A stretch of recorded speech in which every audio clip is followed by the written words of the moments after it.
Hello, let me show you what I've done.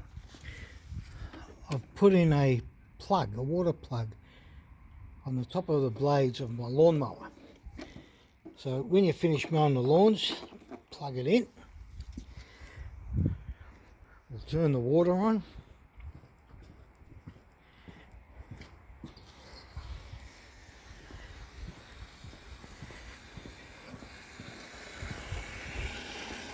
As you can hear, the water's coming out.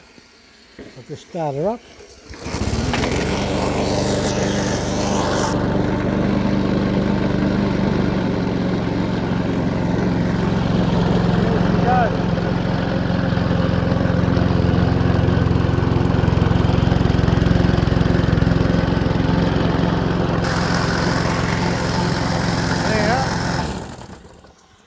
We'll just turn it off, quickly disconnect the water.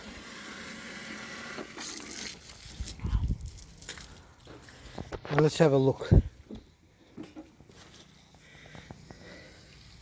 There's the end result.